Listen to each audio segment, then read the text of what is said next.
Welcome to the Healthpreneur Podcast. My name is Ray Dalio, New York Times bestselling author, former professional athlete, and founder of Healthpreneur, the world's leading company helping health and fitness experts start and scale high-end coaching businesses. If you want to attract more clients, learn how to convert them without feeling salesy, and deliver an amazing program for them on the back end, if you want to be inspired by what others just like you have gone through and how you can do the same no matter what life throws your way, then you are in the right place, because every single week, Monday, Wednesday, Friday, we're going to be bringing you the best to help you take your knowledge and expertise to the next level with your health or fitness coaching business. And if you enjoy what you see and hear and would like to take your business to the next level, then I invite you to check out our free online training over at healthpreneurgroup.com/training. And for now, let's get into today's episode. Are you obsessed with your success? Are you obsessed with your success? If you're not, you might not achieve what you want. Now, I know that sounds like a hard pill to swallow, but you have to be really honest with yourself. I think one of the, and not just me, but there's a really great book by Ray Dalio, who is the founder of, just totally forgot the name of his investment/hedge fund. Anyways, one of the most amazing, wealthiest people on the planet, wrote a great book called Principles. And, in the book, largely, he talks a lot about the importance of being a realist, of being very self-aware and being realistic about the situation that you're currently in and your life. So one of the realities is, if you want to achieve what you say you want to achieve, you have to be very honest with yourself and ask yourself, am I doing whatever I can to make that happen? Am I obsessed? Am I doing whatever it takes to get there? Or is it more of it'd be nice if I got there, no big deal? Listen, you're either obsessed with it or it's not going to happen. When I was growing up, my goal was to play professional soccer. I was obsessed with it. It was ridiculous. All I did was think and play soccer. Obviously, I went to school and so forth, right? But I remember when I was 10 years old, I think that was the goal. That was the dream. By about 10 years old, that's what I wanted to do. And I had posters, visualizations, I trained, I played all the time. I gave up family vacations. I remember I gave up a week-long trip to Cuba because I had a tournament on one weekend during that week. And guess what happened in that tournament? We got blown out of the water. Would the trip to Cuba been a little bit more enjoyable? Maybe, but those are the sacrifices I was willing to make. I gave up jobs and money that I could have made working my late teens, just so I wouldn't miss practices and training opportunities.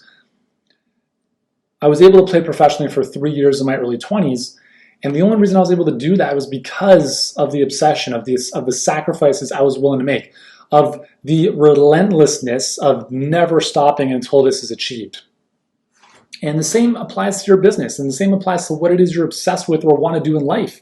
Is if you want to be a better parent, you can't just expect it to happen. You have to be obsessed with being the best version of yourself, figuring out what are my shortcomings, my pitfalls, my gaps. What could I improve on? Do I have an issue with one of my kids? If so, how do I fix that? It's not the kid's fault, it's me, right? How do I work on that? Whatever you want to get better at, you have to be obsessed with. It's not just something you do sometimes. It's something you do all the time.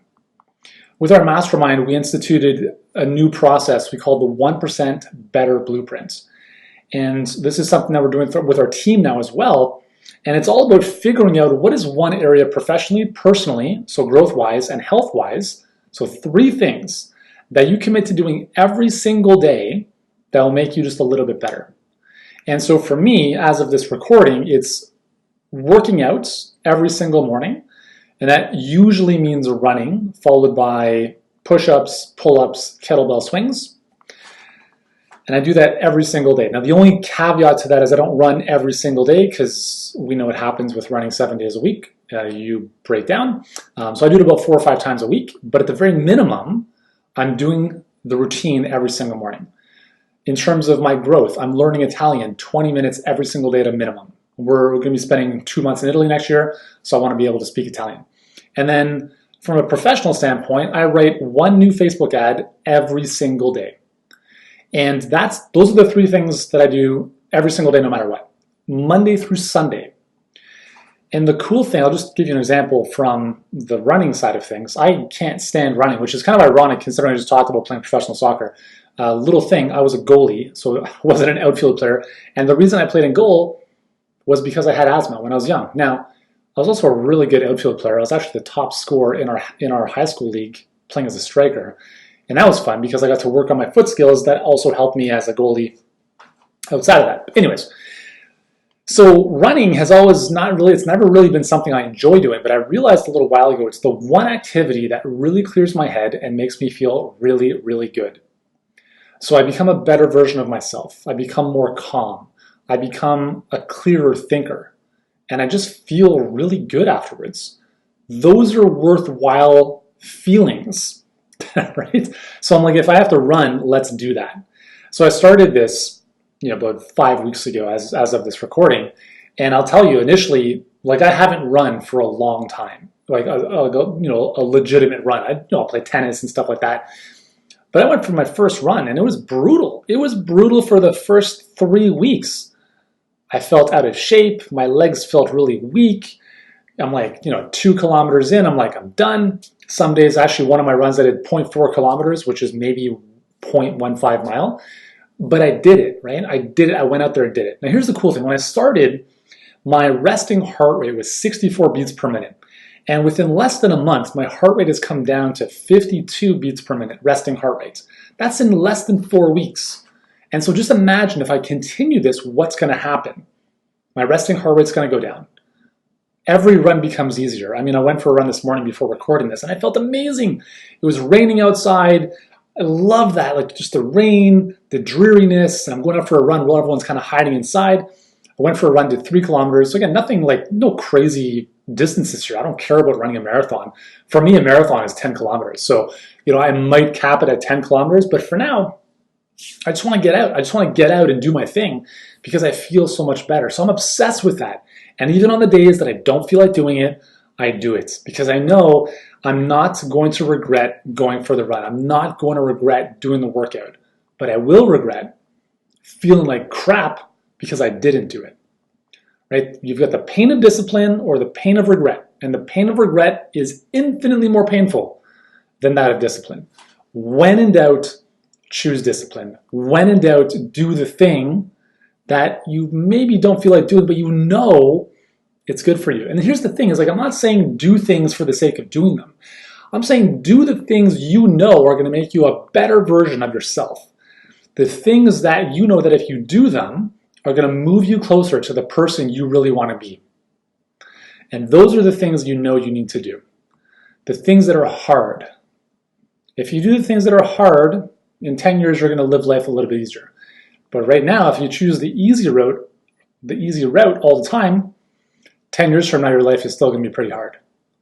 If I run when I feel like it, that's pretty much going to be never. Right? So how can I expect my health, if that's something I really value, and my fitness to improve every single year so that I'm fitter and stronger and healthier than the previous year if I'm not doing things to make that happen? So with your success, and success is arbitrary, it's subjective. I don't care what that is for you. I don't care if it means financial or contribution or family. There's a lot of different markers that make someone successful. I think success to me is the expansion of happiness, right? Being a happier, better version of yourself, and the endless pursuit of a worthy goal. So if you want to grow your business, and that's a worthy goal because it's going to make a difference in a lot of people's lives, including your own and your families, then you need to be obsessed with doing whatever you need to do to get there. Right? You don't feel like doing something, do it. Right? As long as it's, it makes sense for where you want to take your business. Because the thing is, it becomes easier the more you do it. Right? Those first 2.5, 3 weeks of running, they felt brutal.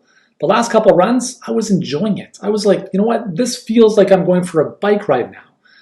I've always looked at runners and you see that painful look on their face sometimes. I'm like, why would people go through that? But I realized you have to go through that in order to enjoy the ride or the run afterwards. Whereas if you're on a bike, it's a nice, pleasurable leisure stroll. You can enjoy your surroundings. I've always enjoyed that. Now I'm starting to enjoy that with running because I'm at that point where it's easier. And the same thing's going to happen in your business. If you just stay committed to doing the things, whether that's writing, something every day or recording a video every single day or doing a Facebook Live or writing an ad or jumping on the phone with a new prospect every single day, or practicing your enrollment calls every single day. You have to be obsessed with what you want to get better at. That's the only way. That's the only way. And I tell my kids this, guys, how do we get better at anything? They know. Practice. Hey, how do you learn how to tie your shoes? Well, you first and foremost learn how to do it properly. You get some guidance and feedback and coaching on it, but you just keep practicing every single day. How to get worse at that? You ask mommy and daddy to tie your shoes every single time. And this is one thing I'll just mention before we finish off with respect to your business, is if you're expecting someone else to make your business successful, just stop. Just close the business, shut it down. It's not going to happen. Your success is I'm going to point right in the camera here, your responsibility. Don't expect someone to build out all of your stuff. Don't expect someone to run all of your stuff. Don't expect some agency to come in and save your business. You are responsible for your business. You are responsible for learning how to do things. You are responsible for learning how to lead others to a bigger goal. It's really sad sometimes, and this doesn't happen a lot, but we do speak with health professionals, like with various health professionals who are interested initially in working with us, and they're like, oh, I have to do some work?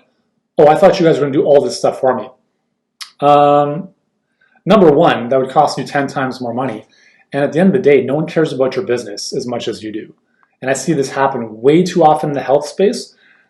I'm a practitioner. I just want to help people. I'm going to delegate all my marketing to some agency. And then that agency sucks at what they do. And then that health professional is out big time. And here's the thing. I did an episode on investing in yourself, investing in your business, you can't lose and all that kind of stuff. But here's the thing. When you invest in someone else for them to do to make it rain in your business and it doesn't work out, here's the problem with that, is you haven't grown at all. You lost the money without the growth. But if you go through the process of learning how to sell better, if you go through the process of learning how to clarify your message, if you go through the process of learning how to run your own Facebook campaigns, if it doesn't work out, at least you can get better. At least you can learn from your mistakes. At least you can grow. And if you continue to refine it and own in on it, you will figure it out. You will become a master at it, because every master was once a disaster. And at that point, then you can give it to someone else. And only then. Everything that I've delegated in my business, I initially did. All of my Facebook ads I ran for a number of years. I learned that craft so well that it is one of the biggest components of what we teach our clients. And the only reason I can say I'm an expert in that field is because I've done it for a number of years. I continue doing it in terms of writing creative every single day. But now, in terms of logistically running the campaigns on my ads manager, we have someone else who does that, who's the best in the world. Right? So don't delegate too soon. Don't delegate before you at least comprehend and understand it. I'm not saying you have to master every aspect of your business, right? I don't think you have to sweep all the floors before you become the CEO, but at least appreciate what goes into that. At least appreciate what goes into marketing, because if that agency or that person you're depending on to make it rain in your business decides to take a hike, well, guess what? You're screwed, because you haven't developed the skill set, which is critically important to your business, which is bringing clients in. One final story on this. About a year ago, we had someone approach our health business and said, listen, this funnel you got going on, come on, I'm going to crush this. Give me a couple of weeks for this thing, and I'm going to make it rain. So we said, okay, cool. We're going to set up an agreement. And here's the tell. The individual wanted a flat retainer. No profit share, nothing, like no revenue split, nothing. And I told my brother who runs that company, I said, listen, man, you need to figure out a way to make this a win-win for us, because right now, his incentive is his retainer. And that is not tied into the results, which is all that matters. And so I went in with a good degree of hesitation and skepticism, because I said, listen, if this wins in a big way for us, hey, that's great for us. It might be good for him. But if we give him a stake in the results of that funnel and maybe reduce that retainer, now, well, he's maybe more vested, right? He's more invested in that. He wants to see the results because there's a bigger upside. And that didn't happen. And this guy spoke a lot of, a lot of big promises. And remember, it wasn't us doing the work. It was him doing the work, promising some stuff for our business. And it actually performed worse than the control, like worse than the existing funnel we had. And that's the problem, is that if you don't put in the time to take your business seriously, like don't give your money to some financial manager to manage your money. It's your money, right? Become financially literate. Understand what to do with your money. Understand how to manage cash flow. Understand how to invest. I'm not talking about investing in stocks, which I think is a terrible idea, because do you have control over those companies? No. Invest in what you understand. Invest in what you control. Invest in what you know. Yourself, your business, maybe a piece of real estate. I don't know. So that's the thing, is you have to be obsessed with your success. Do not delegate your success. If you delegate it, you're toast. All right? Now, if you're someone who is extremely ambitious and you want to make more money than just cover the expenses, and you're an amazing health professional, you know you can help people, and you are willing to do the work, and when I say do the work, I'm not talking about 20 hours a day. I'm talking about like 1 to 2 hours a day, building a foundation and a system in your business that can bring in predictable clients for you on autopilot for the most part, and help you earn the money you want to earn in your business without you like driving yourself to the ground in the process.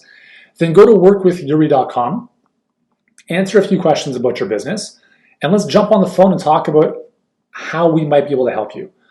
At the very minimum, we'll put together a customized game plan for your situation. We'll look at what you're doing, what isn't working, what's holding you back, and then we'll clarify that path for you. At the very minimum, you leave the call with clarity and direction. And if we're a good fit to possibly take the next steps, and if you want our help to build all this out and help you deploy this, then we can talk about what that might look like. Okay? Again, no pressure, no high pressure sales, none of that nonsense. But anyways, go to workwithyuri.com if you're obsessed with your success, right? If this is a hobby of yours, if you just want to make an extra $1,000 a month, don't even bother, right? We're here to help you build a legacy. We're here to help you build a very, very successful and lucrative business, whether that's $100,000 a month, $1 million a month, whatever you like. I mean, one of my first clients is now doing more 8 figures a month, right? Those are the types of people we want to work with. Those are the types of people we want to work with in the sense of like, they're obsessed with their success. So if that's someone like, if you're like, you know what? Hey, I'd love to earn $1 million a month. Cool, you don't have to, but if you want to do something great, and if you want the right coaching and support in the process, then go to workwithyuri.com, do it right now, and book in a call to speak with us. In the meantime, if you've enjoyed this episode, give us a 5-star review on iTunes, grab a screenshot of this, head on over to Instagram, tag at healthpreneur1. That is yo, that's me, and I'll see you in the next episode. Thanks so much for tuning in. See you soon. Hey, thanks so much for joining us on this episode of the Healthpreneur Podcast. If you've enjoyed this episode, here's what I'd like you to do right now. If you haven't done so already, please subscribe to the Healthpreneur Podcast on iTunes. And while you're there, leave us a rating or review. It helps us get in front of more people and change more lives. And if you're ready to start or scale your health or fitness coaching business and want to start getting in front of more people, working with them at a higher level without trading time for money, then I invite you to check out our free 7-figure health business blueprint training. Totally free right now, and you can do so at healthpreneurgroup.com/training. For now, thank you so much for joining us. Continue to be great, do great, and I look forward to seeing you in the next episode.